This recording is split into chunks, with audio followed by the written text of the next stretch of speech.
I'm a queen breeder, and so I have connections to hundreds and hundreds of beekeepers around the country. And I do my due diligence starting in August to find out what's going on. What are mite levels like? What are honey crops like?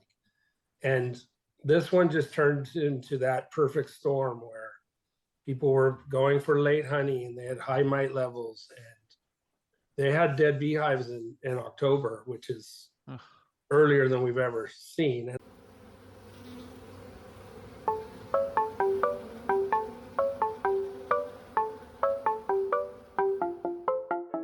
From the Oregon State University Extension Service, this is Pollination, a podcast that tells the stories of researchers, land managers, and people like you who are making bold strides to improve the health of pollinators. I'm your host, Dr. Adoni Melathopoulos, Associate Professor of Pollinator Health in the Department of Horticulture. Welcome to another installment of our Commercial Beekeeper Zone segment that we have here on Pollination. I'm joined again by my co-host, Harry Vanderpool from Vanderpool Farms, just in the hills above Salem, Oregon. And this week, we have a great guest. We're joined by Russell Heitkam. Russell is a second-generation beekeeper and Northern California queen cell, package, and nuke producer. He also brokers about 7,000 hives from Oregon, but also Washington, for almond pollination. This week, this was at Harry's it was a brainstorm that came from Harry. There is talk that there is a large commercial honeybee colony loss expected this year with some tight supplies of bees for commercial pollination of crops, especially California almonds. In this episode, Russell's going to walk us through what he thinks is going on, what's the extent of the problem, and also put it up against the context of a changing landscape for pollination, particularly in California almonds, which is different from maybe a decade ago. So this week in pollination, unfortunately, we're going to delve into the potential of a really big commercial honeybee colony loss. So without further ado, let's take it away.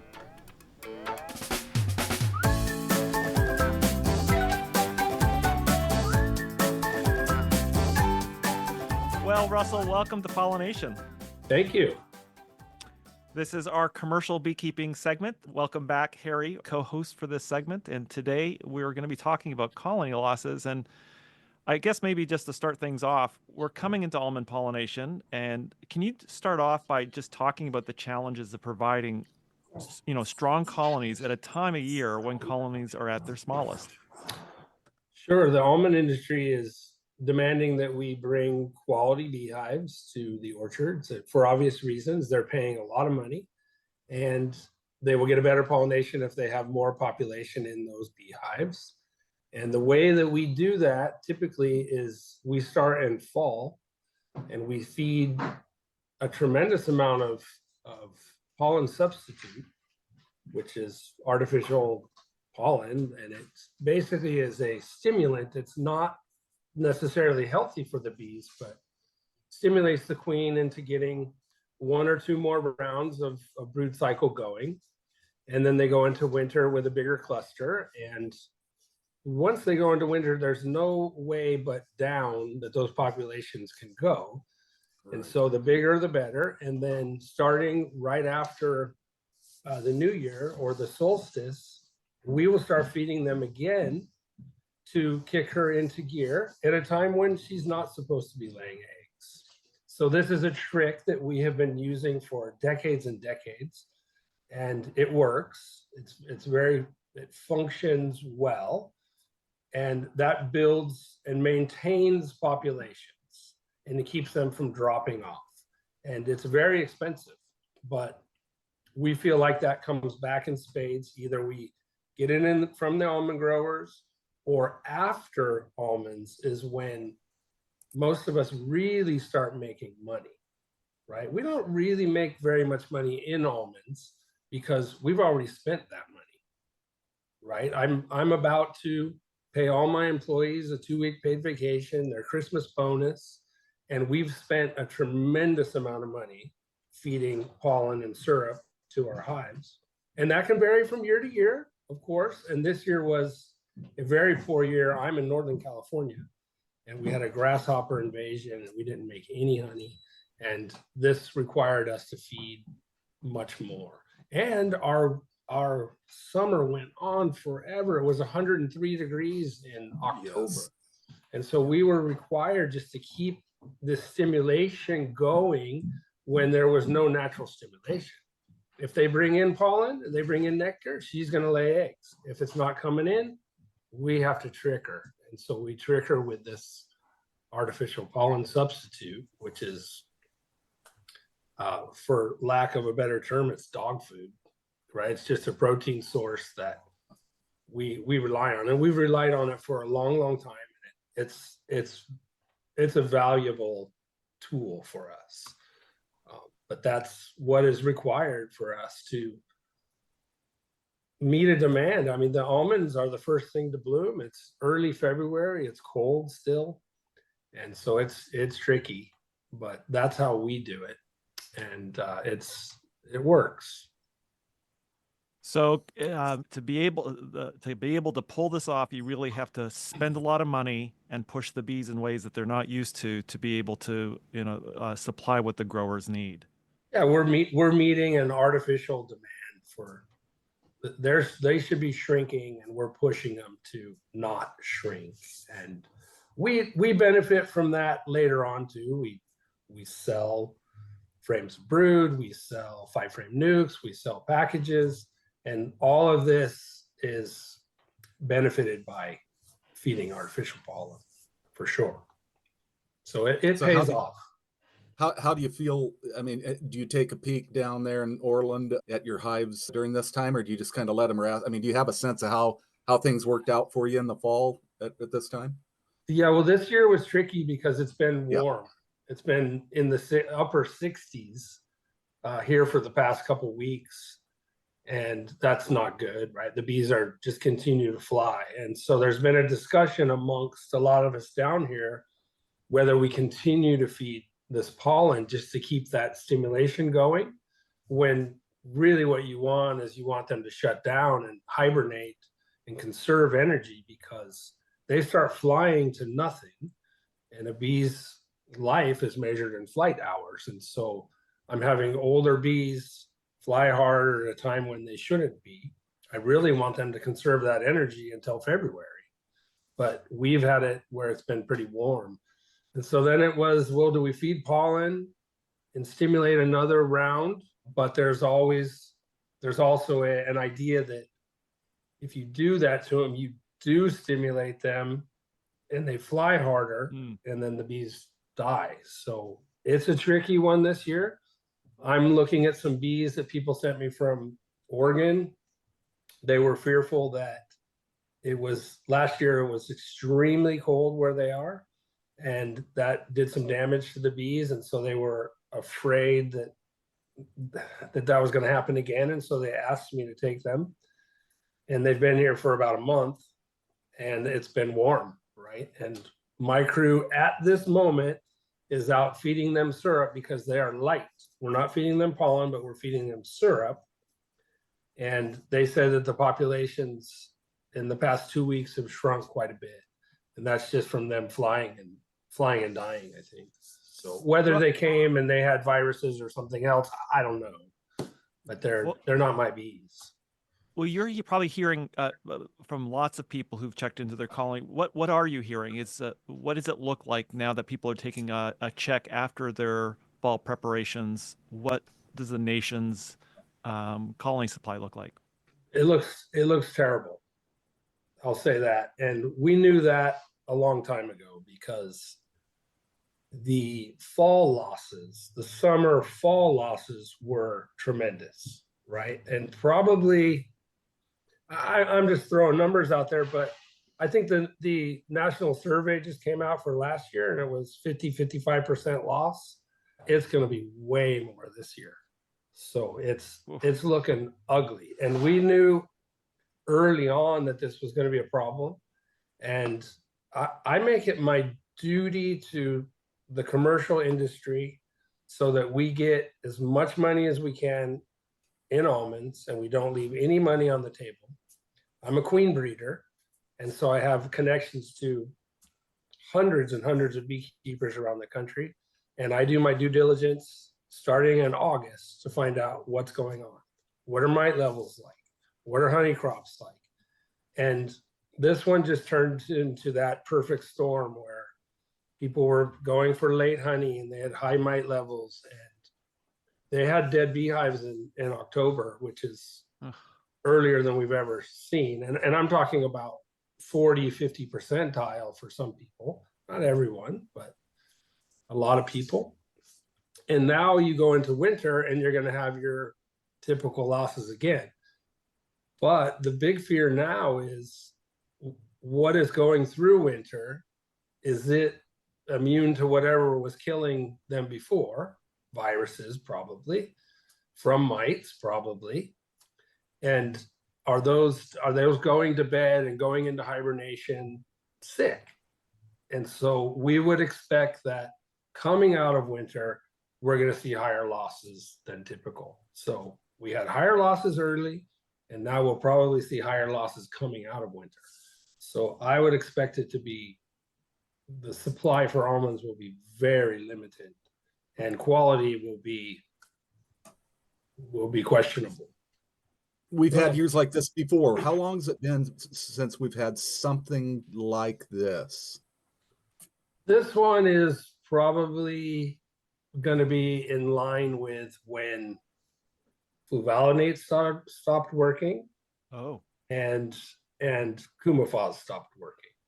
Okay, so this to me looks like it's going to be dramatic. So 18 years or what?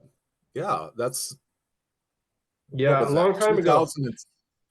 2008.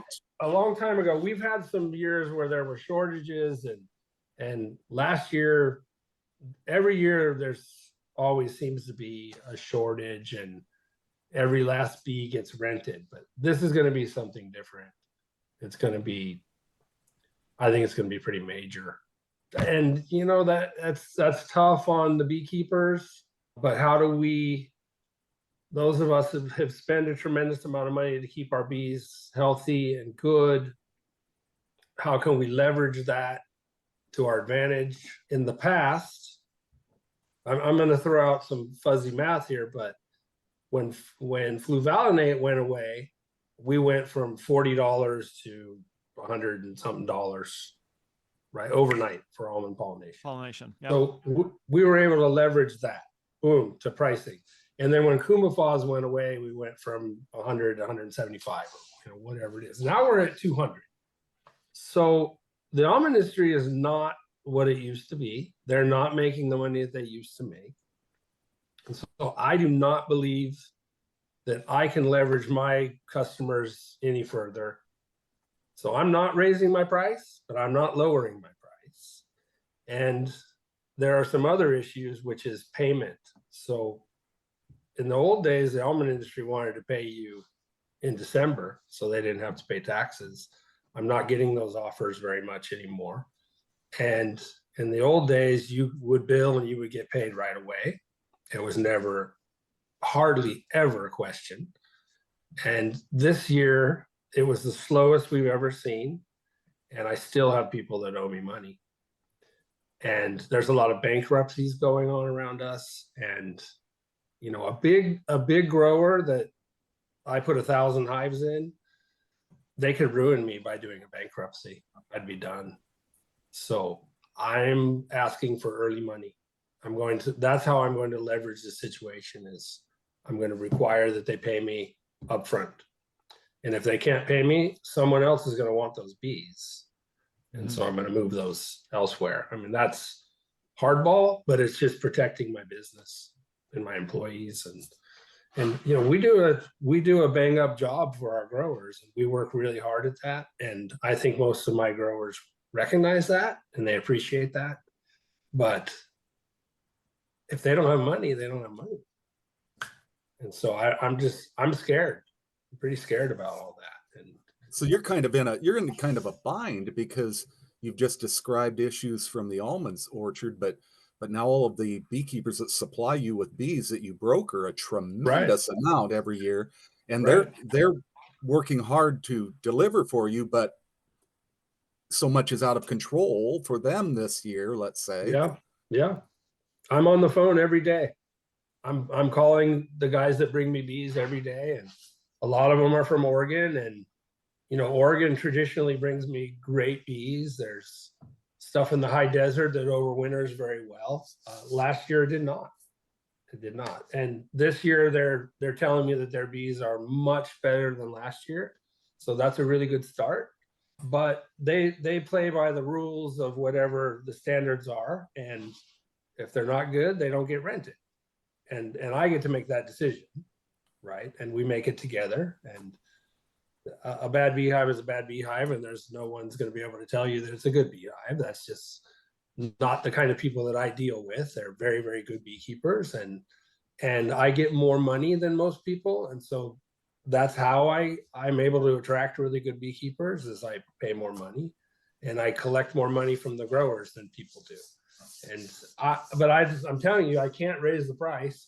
I'm at the top end, and I don't think that their finances are what it used to be. So I'm going to have to back off on that. And certainly my costs are higher, but I have other ways to make money, right? I can sell packages, I can sell queens, I can sell nukes.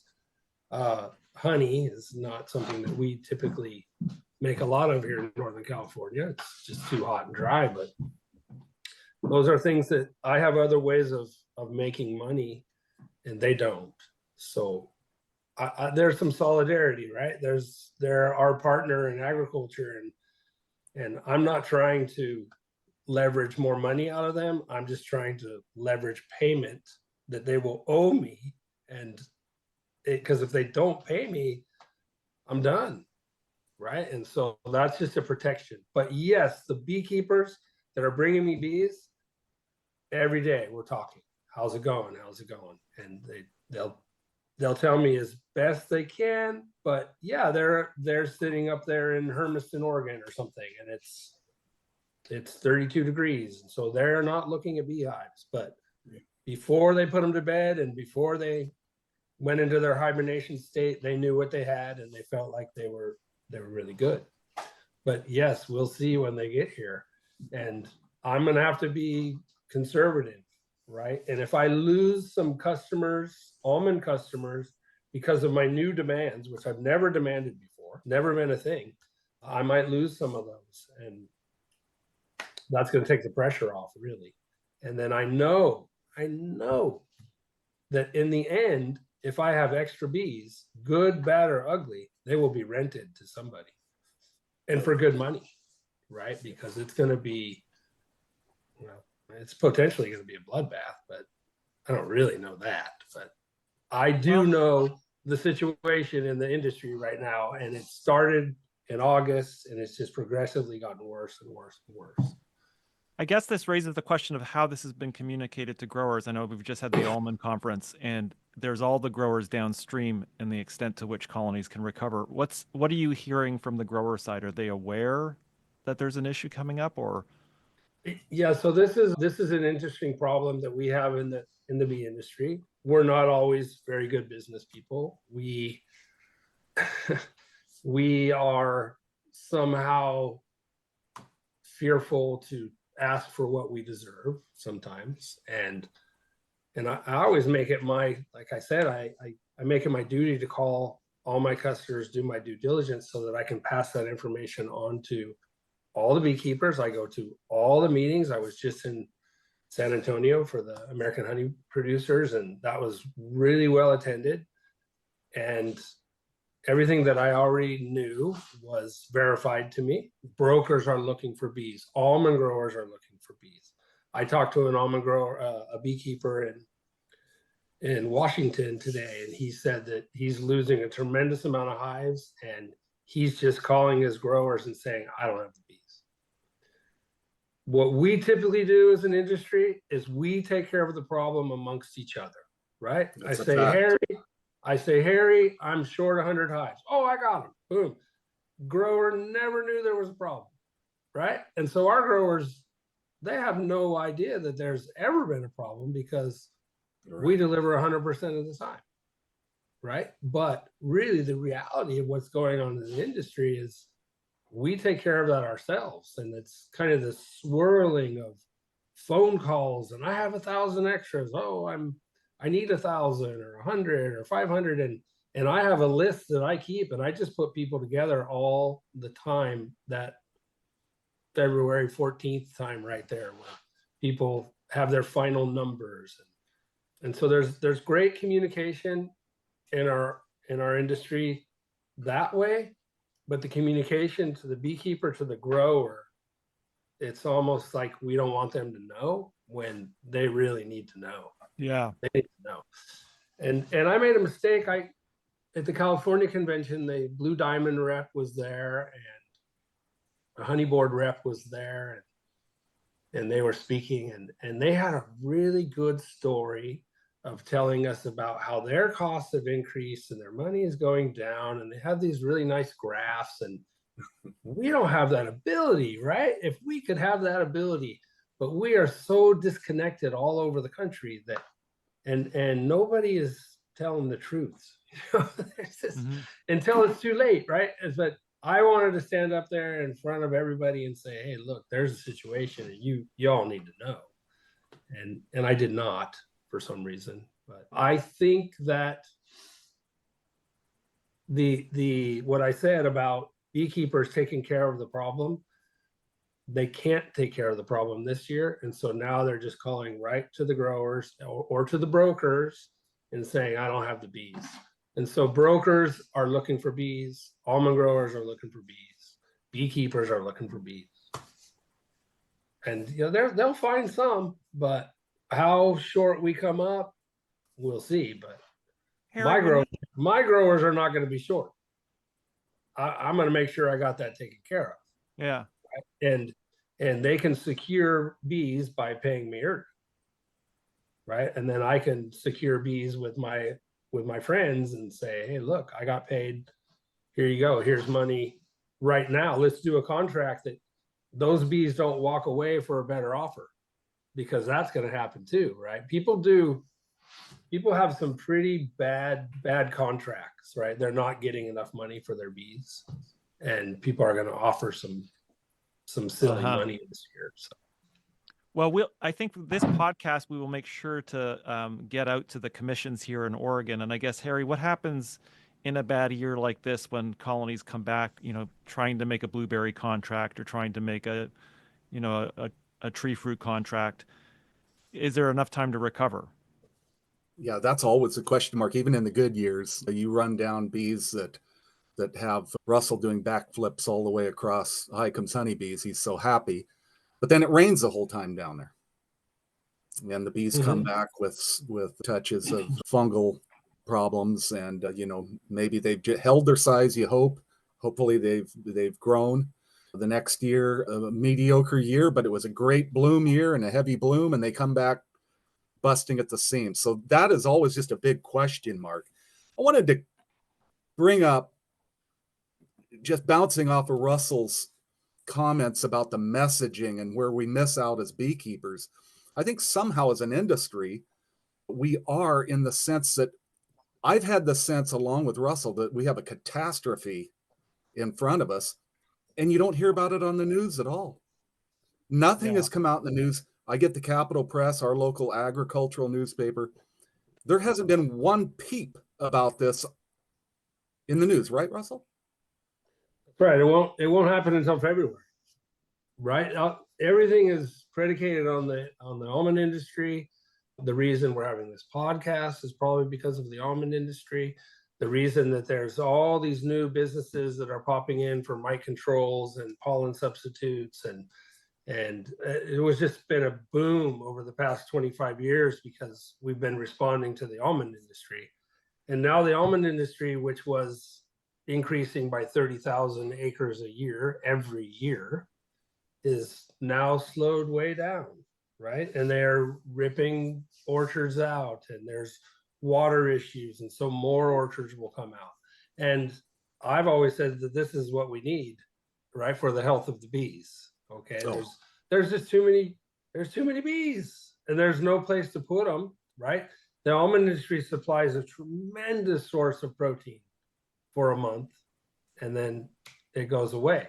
and then we go and we search and we look and we run to the hills and we try to find stuff that's good for the bees, or we go to other pollinations, and sometimes those pollinations are not good for bees, but it's about cash flow, and I don't really see that as making money. I call it a crash flow. Well, we the way that we many of us look at it up here in Oregon, where we have tremendous amounts of opportunities after almonds, is that's maintenance money that pays the invoice from Heitkam's honeybees for queens, Man Lake for syrup, okay. And yeah, there's been many years where we rented our hives 5 times, okay, first in almonds, and the other 4 we hoped the revenue would equal what we made in almonds. Wow. $35 here, 50 here, but they're hopefully located in premium locations for some honey, as well as the revenue. But yeah, and coming back, it can be really tough after a year like this, because now people are bringing their hives back, splitting them mercilessly. And as you know, Russell, up here, the weather's very, very risky. Right. With wet, cold springs. And when we bring the bees back from almonds, and this is said over and over between beekeepers, we're already preparing for the next year in almonds. That's right. It starts the day after, right? It does. We're grafting cells, we're shaking bees, that's rebuilding the herd that has been lost, is what we do. We're splitting everything just so we can get those numbers back up again. But maybe there won't be as big a demand here. I think there's going to be a lot of beekeepers that have jumped in the past 15 years in this boom or bust kind of time, responding to $200 beehives for almonds, and they're going to go back and do their real job. Right. And I know a lot of guys that call me up and say, hey, I want to go into the bee business, and they're from Oregon. And I said, really? Well, do you mind if I ask how old you are? This is a phone call. And they'll say, well, I'm 50 something. Well, I blew my shoulder out and I can't do my other job anymore. Oh, beekeeping. Oh, boy. For that, right? Oh, boy. But you know darn well, when someone gets the bug, you're not talking them out of it. And a couple of years later, they'll say, remember when you told me? So I think a lot of those guys are going to go by the wayside just because the earning isn't there anymore. It's not like what it was. And I recognize that in my own business too. And I'm halfway through buying. I'm a second generation beekeeper. My dad built this from nothing. Yep. He went through the big boom of almonds, and the way the finances came in, and the old trucks turning into new trucks, and moving bees by hand turning into forklifts. All this stuff happened over the past 25 years, right? It was not happening when the almond industry was not very big. And so this is all really new really to everyone. This almond industry is new. The size that it is. It's always been around, but we were getting $15 a hive or something back in the day, right? But we were selling packages to Canada, and we had these other things, but we weren't making very much money. And then it's interesting to put it in that long perspective, like these, because I guess there's a temptation to look at this as an episodic crash and things will return to normal. But what I'm getting from you in this podcast is that there's some fundamentals that have really shifted. That's not going to, the way that the industry will shake out after, a large crash may not be the same way it shook out before.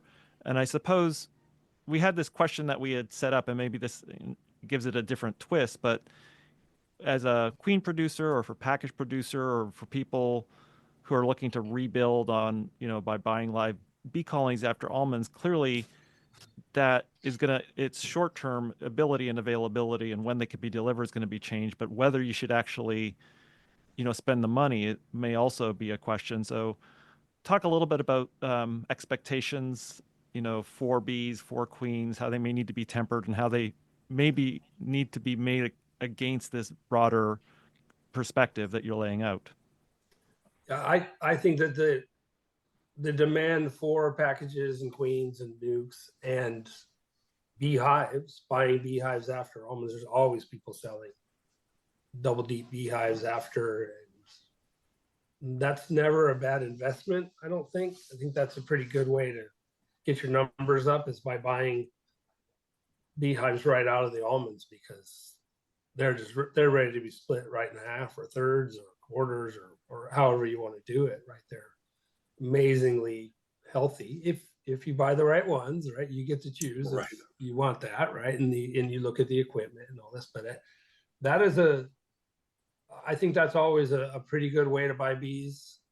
Packages are going to be, I would think, I don't know this for a fact, because finances is going to be a problem, right? If people lost all this money because they didn't make it to the almonds, then are they going to have the money to buy packages and nukes and things? Mm-hmm. But they have stacks and stacks of boxes and comb in warehouses right now, and they don't want to buy any more comb. They don't want to buy any more boxes. They just want to put something on and rejuvenate the ones that they're sitting in their warehouse dead.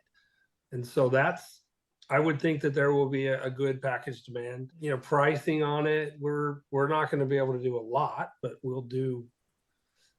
I'll be a little more confident on asking the price that I want, and not worry about people price shopping, because I think that there's going to be a pretty good demand for that. But where's the money going to come from? That's going to be another issue. I don't know if you guys want to talk about government programs. I wanted to ask you, while we're on queens, you have a cap on your queen production, I'm sure, or in a year like this, or a good year, you can only produce so many queens. And are you going to be rationing queens? I've seen you do that in the past when it was tough. Yes, I have more or less, I have maximized the production of queens that I can do it, and on purpose. I figured out the number that we can do with my crew, and all of that is based on percentages though, right? And so I'm pretty conservative when I sell and book the queens, and then I almost always have a couple hundred, maybe a day, that I can call someone and say, hey, I got queens, and in April, someone's always there waiting to get them, right? So I can't really produce more. It's not like I could say, okay, we're going to gear up production because there's going to be this big demand. I'm already at the highest I think that I can do, and just hope for better percentages is the only way that I can manipulate that, or with price. And if I go up in price, it's going to be 5% or something. It's not going to be anything significant. So, I'm not even keeping up with my wages that I'm paying my guys, or insurance that I pay my guys. And, we want to be top tier place to work, and that costs money, and it's probably not sustainable. And people told me that over and over again. Hey, if you keep doing that every year, at some point you're not going to be able to do it. And I think we got there.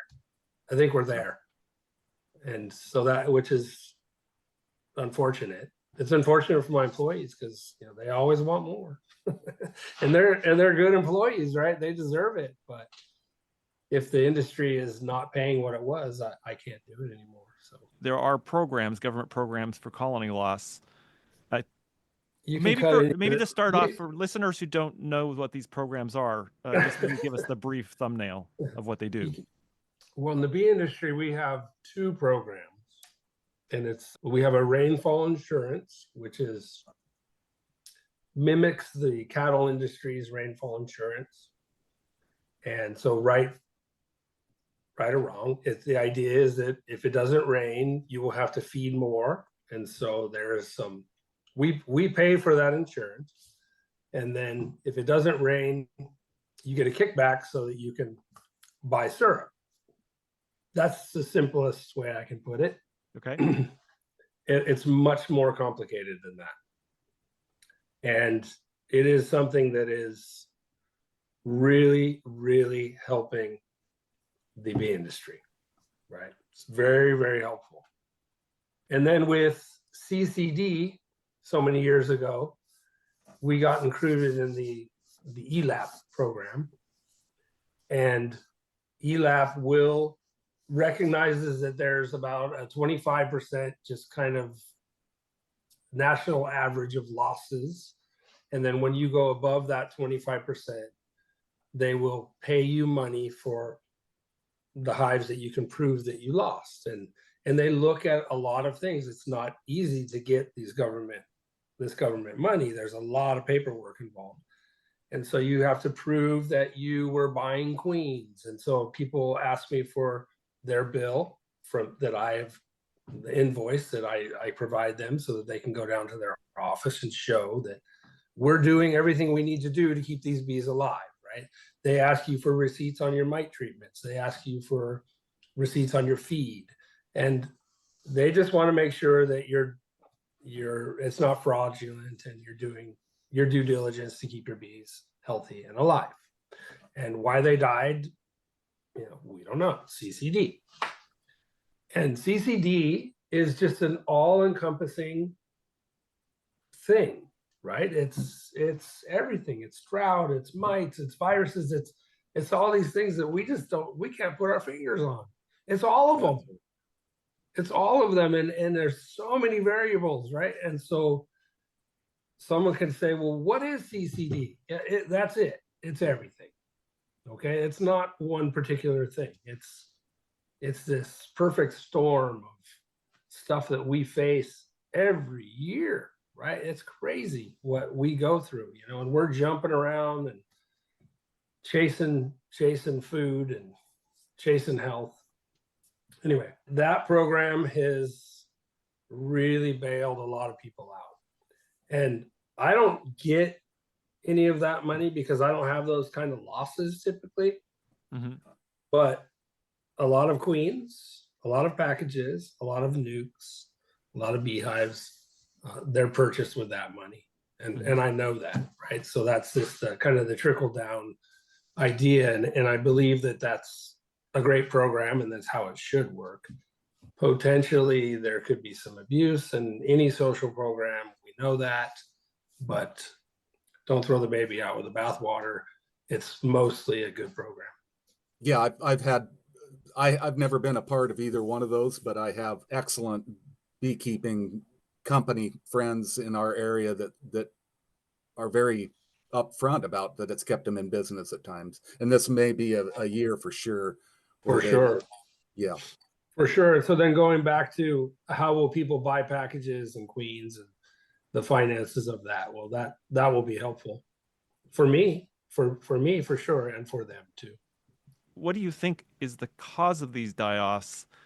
Is there anything we can do to avoid coming to this point again? And I think, just the way that you've been talking, there are some broader industry, government, program interactions that may be contributing to this whole, and also just the health of the almond industry not being what it was. How do we not come here again? CCD. You talked about it already manifesting itself in the summer, that we were already, and right. Not just in one area, but right across the continent, there were already problems brewing. Yeah, so some theories that I have heard, and they are theories, and that's how we work, right? We don't have any definites in this industry because there's just so many variables, right? That's what's going on outside the hive, what's going on inside the hive, which way did the wind blow? These are things that literally, that is one that creates a problem for us sometimes. What I heard in the Dakotas was there was a lot of people that were around sunflowers. There were potentially some insecticides that were used that are bee friendly, that are not bee friendly. And we really need to be looking at that, right? And we have the same thing here in sunflowers in California. I will not pollinate sunflowers unless it's a friend landowner that needs a couple hives. But the last time I did that, I lost 90% of those hives that were there, and I didn't have very many in there.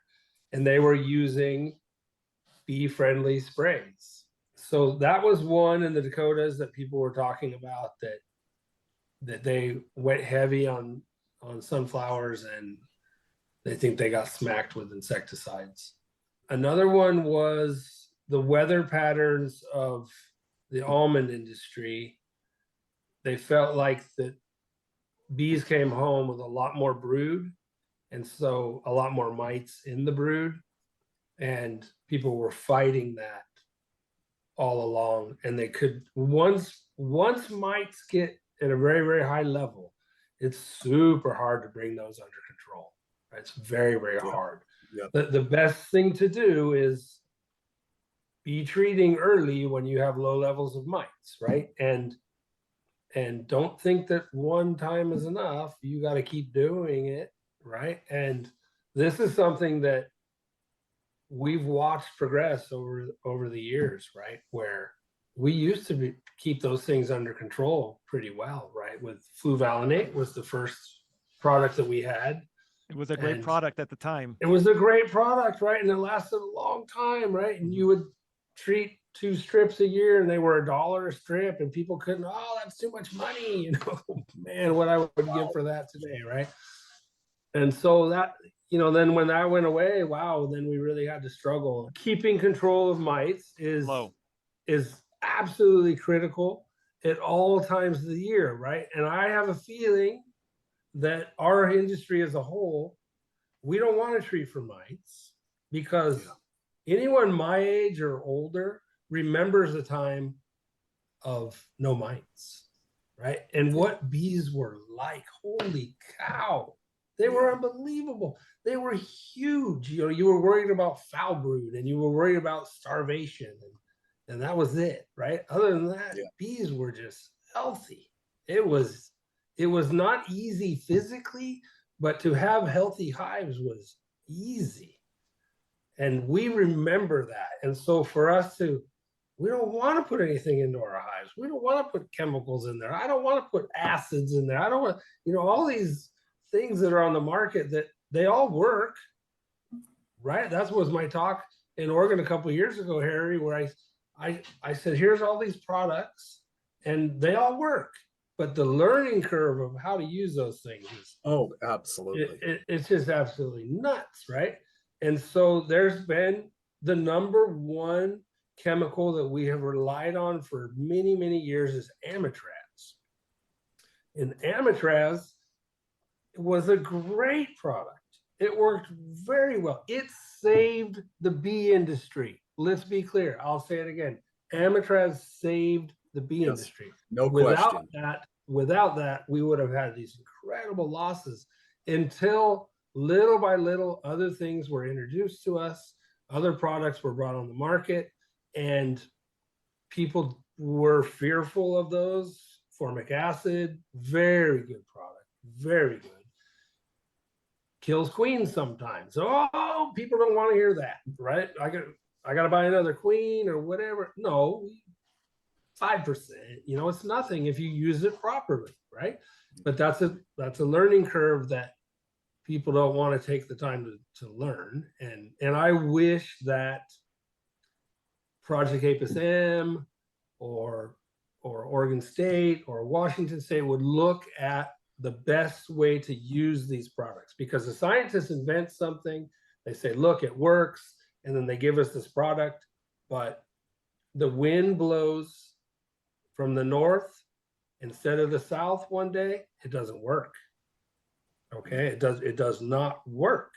And so people need to know these things. And we as beekeepers, we share that information amongst ourselves all the time, but who do you believe, right? That stuff killed my bees. No, that stuff didn't kill your bees. You let the mites get out of hand, and then your bees died, and you were throwing a Hail Mary by putting that on there, and they died, and you blaming it on that, right? And so that's gone on forever and continues to go on, right? There's a new amitraz product that's available now, and someone said it killed all their bees, right? So instantly there's this bad news about this product that probably isn't Well, true. that's the legacy of Amatraz. Remember Mitacure way, Yes. way back. Then they Yeah. wouldn't bring it to market because of the litigation of that No, first that's product. right. Yeah. They said, forget you beekeepers, and we'll never ever bring another product to market Yeah. because you go and do this, right? Well, we're always looking for a reason of why, and that was your original question. Why is this all happening? And it's all kinds of reasons, right? For a nationwide extending clear up into Canada, wham, impact like this. Now, Right. I'm going to ask you this, but the answer could certainly be yes or no, but are we going to think that mites are the problem? I mean, I get it that there's some beekeepers did better than others, and boy, we know of some that have done horribly. But when it becomes a continent wide, let's Right. say, Correct. did we all fail in our mite control? That's where the conspiracy theories come out, that there's got to be more to it that we have not yet grasped. And thus the colony collapse disorder, or the Sure. CCD. So it's always been that we blame it on mites, right? That's the easiest thing to blame it on. But I think what's happening with mites is that now we have all these new viruses that come out because of it. And maybe they're not new, but they're a lot more prevalent. And if you get into a mite stress and then you get into a nutrition stress, which could very well happen in a drought year or something, and you're not doing anything to combat that with, say, artificial pollen patties or syrup or something to, and controlling those mites, well, then you're going to get those viruses, right? I think younger guys that are in the business now, like a generation after me, who have known nothing but mites, I think they have a whole different outlook on it and an understanding, right? And there's a lot of young guys that are movers and shakers in the bee business right now, and they get it, and they're not having these big losses. We're not doing this because we got a couple hives in the backyard and we're making a little bit of honey, right? We're doing it for agriculture, and agriculture absolutely demands that the way agriculture is set up now, mono agriculture demands that we do this. And so we're just answering a demand. We hate it, right? We know what the damage does to our bees, but that's our business. They say, hey, we need bees. Okay, we'll bring bees. This is how much it's going to cost, right? And we charge as much as we can, and then they do something that hurts our bees, and there's not much we can do about it, right? Except communicate. And we have very few problems here in California because we have programs where they have to contact you and let you know what they're going to spray and when they're going to spray. And if they don't do that, they will be held liable for that. And it's very, very, very helpful. And I get phone calls or texts all the time that, hey, we're going to spray over here, we're going to spray over there. And I call them back and I say, oh, that's okay. Or what are you spraying with? Oh, we're going to spray at night. Oh, okay, thank you. Then there's no problem. And so we work through it because I'm absolutely surrounded by agriculture now. And 25 years ago, I wasn't. Right. But that's what has changed from driving old beat up trucks to brand new trucks, right? Is agriculture. That's where the money's coming from. So, our industry there's not a lot of money, honestly. And so the money is coming from outside, and that's agriculture. We don't like mono agriculture. It's tough on bees, but it's also what is financing us. So that's a double-edged sword, isn't it? I think your one message there is very, very important. We need to get out more. It's obvious to us, but I'm sure a lot of people do not realize how absolutely critical to our food supply. I mean, you hear this brought up, oh yeah, 80% of the food you see in the grocery store, blah, blah, blah. But I mean, really, with monoculture, and not just a couple of, plots of garden in your backyard, with monoculture, hundreds and hundreds and thousands of acres of one thing. Yeah. And the population we have. Yeah, the bumblebees are not going to do it, right? Because they're not managed properly, right? And they're small, and so this managed beehive thing that we have going, right or wrong, is just answering a call of something that I don't necessarily agree with, right? I don't like the pesticides and the herbicides that are going. I grew up a hippie kid, so this stuff is disturbing to me, right? But it's also has become my business, and so and I don't know how we get away with that. I mean, definitely there is movement in the right direction for sure in agriculture with cover cropping. This amazing thing that's going on in the almonds, and there's probably 1% of the crop is planted to cover crop, but that is really gaining. It's all about nutrition all the time, nutrition. So stuff falling apart. Why is it falling apart?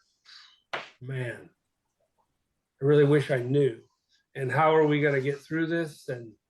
And for next year, we're going to rebuild, and we're going to hope for better conditions, and we're going to hope for better forage and better honey production. But I think as long as there's this demand for 2 million beehives in California every year, we will be struggling with that.